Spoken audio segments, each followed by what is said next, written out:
La restauration des milieux aquatiques contribue à la reconquête de la qualité de l'eau et à l'adaptation au changement climatique.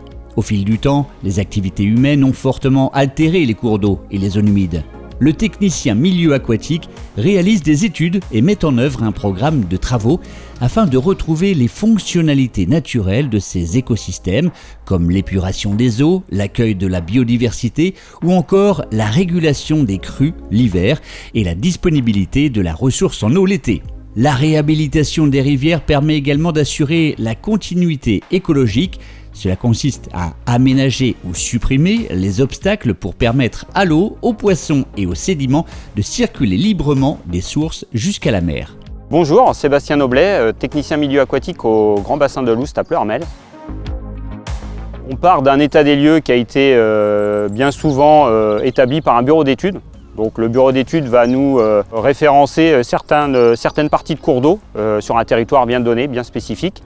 Technicien milieu aquatique, on est en charge de faire le suivi d'un programme de restauration de cours d'eau, de milieu aquatique.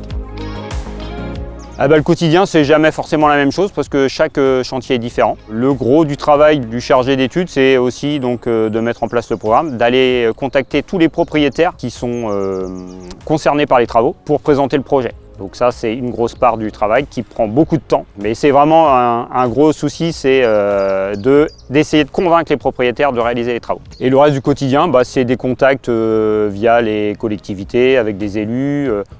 Bien souvent, c'est des élus qui nous contactent pour certaines questions autour justement de la problématique des zones humides et du cours d'eau. Des riverains aussi, du grand public aussi, qui peut parfois nous demander pas mal de renseignements. C'est du conseil aux agriculteurs aussi, on est quand même pas mal sollicité par les agriculteurs pour les conseiller dans différentes pratiques autour des cours d'eau. Ce qui me plaît, c'est que, comme aujourd'hui, on est dehors, il fait très beau, donc ça c'est sympa. Généralement, en termes d'emploi du temps, on est quand même, on va dire, 50% répartis avec des actions sur le terrain, et puis donc 50% de notre temps qui sera consacré plutôt à la rédaction de dossiers, de rapports. Plus on voit beaucoup de monde, on a quand même pas mal de contacts sur le terrain, donc c'est intéressant dans ce métier-là. Voilà.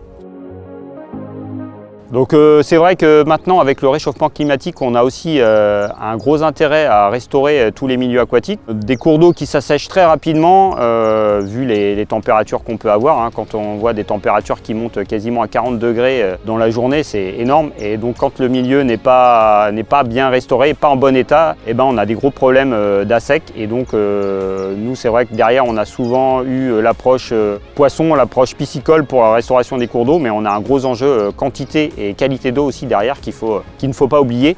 Et justement la restauration de tous ces milieux-là, des zones humides qui vont apporter l'humidité en été au cours d'eau. Ces zones humides-là vont se recharger quand on a des crues en hiver. Et donc ça, c'est tout un processus qu'on doit justement essayer d'atteindre quand on restaure le cours d'eau.